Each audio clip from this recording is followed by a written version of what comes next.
नमस्कार दोस्तों, स्वागत है आपका YouTube चैनल न्यूज सपाटा पर। मैं हूं नितेश। दोस्तों, इन दिनों चल रही है sale, republic day sale Amazon और फ्लिपकार्ट दोनों वेबसाइट्स पर चल रही है। इसके अलावा और भी ई कॉमर्स प्लेटफॉर्म है जो छूट दे रहे हैं आपको लैपटॉप पर, मोबाइल्स पर और भी काफी सारे इलेक्ट्रॉनिक आइटम्स पर, गैजेट्स पर।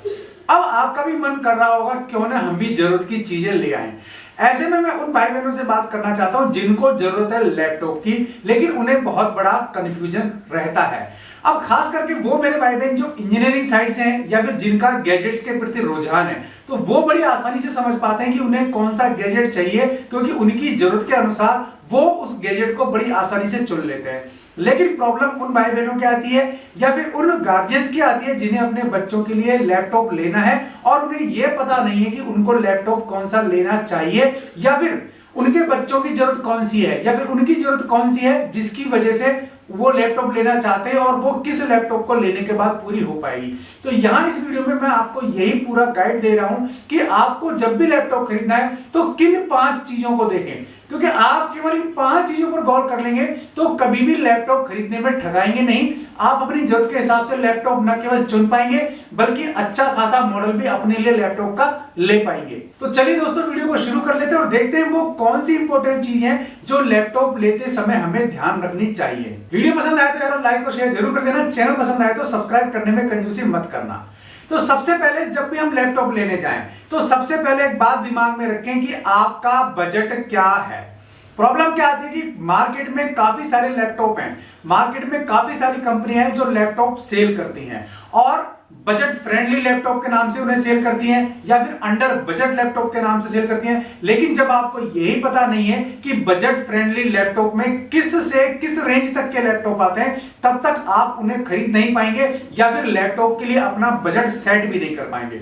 तो यहां आपको बता देता हूं कि काफी सारी ऐसी कंपनियां हैं जो 20 से 25 हजार रुपए से लेकर के 50 से 60 हजार रुपए के बीच लैपटॉप मार्केट में उतारे हुए हैं और वो लैपटॉप आपकी सभी जरूरतों को पूरा करते हैं। हालांकि काफी सारे ऐसे बजट फ्रेंडली लैपटॉप्स की लिस्ट मैंने आपको वीडियो का डिस्क्रिप्शन में प्रोवाइड करवाई है, वहां से भी आप परचेज कर सकते हैं या फिर उन वेबसाइट पर विजिट करके कोई सा भी लैपटॉप चुन सकते हैं। मार्केट से खरीदें या ऑनलाइन खरीदें, वो आपका विषय हो सकता है। तो बजट फ्रेंडली लैपटॉप किन्हें कहेंगे? जो लैपटॉप आपके 20 से 25 हजार से लेकर के 50 से 60 हजार के बीच आते हैं, वो बजट फ्रेंडली लैपटॉप की श्रेणी में आते हैं। अब इससे ऊपर आप जाएंगे तो 70 से लेकर के 1.5 लाख रुपए तक के लैपटॉप, यानी 70 हजार रुपए से लेकर के 1.5 लाख रुपए तक के लैपटॉप, ये बजट से अबूव होते हैं और ये बजट फ्रेंडली भी नहीं होते। लेकिन इन लैपटॉप की क्वालिटी अलग होती है और जिससे नीचे की रेंज होते हैं उनकी क्वालिटी अलग होती है।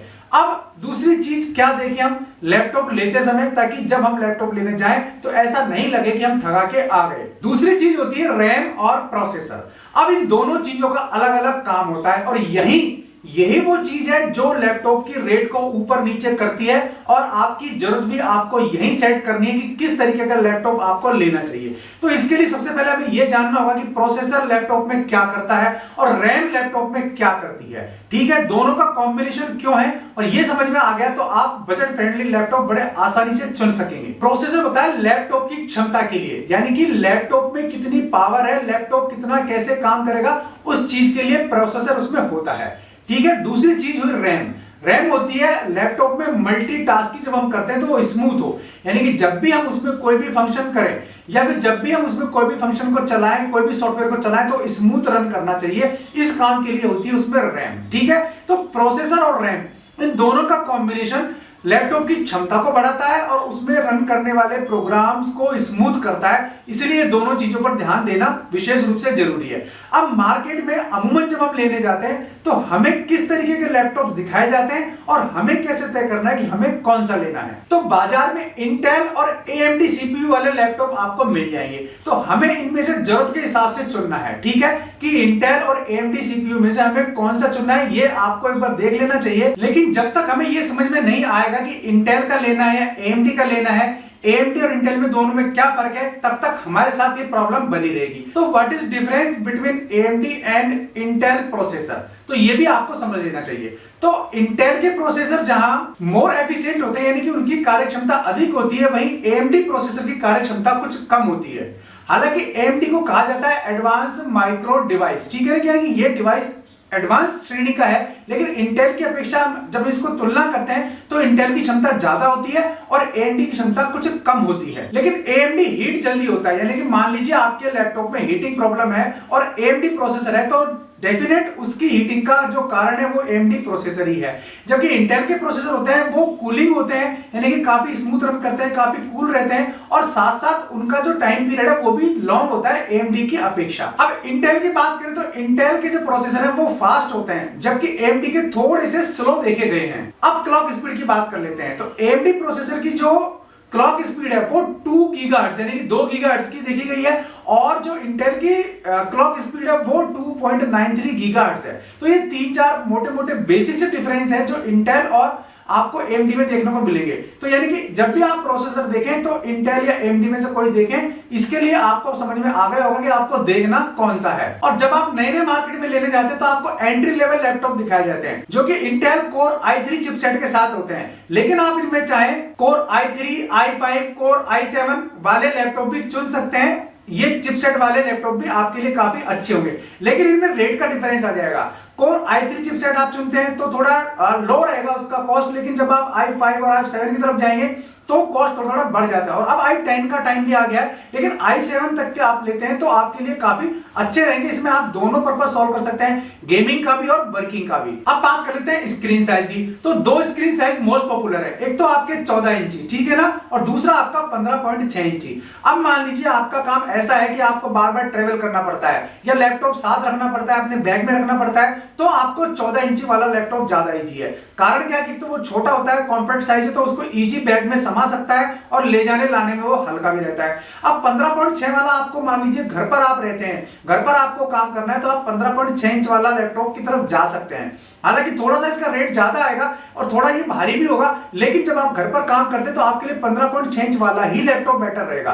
खास करके जो मेरे भाई गेमिंग पर ज्यादा विश्वास करते हैं, गेमिंग के लिए होनी चाहिए, तो उनके लिए 15.6 इंच स्क्रीन वाला लैपटॉप ठीक रहता है। अब अगली चीज हमें देखनी है वो है आपका स्टोरेज। अब स्टोरेज आपके काम पर, आपकी क्षमता पर जो है मैटर करता है। तो बाजार में जब हम देखें तो 500 जीबी से लेकर के 1 टीबी तक स्टोरेज क्षमता वाले लैपटॉप आपको मिल जाएंगे। इसमें भी 2 तरीके के मिलेंगे आपको, HDD और SSD, ठीक है ना।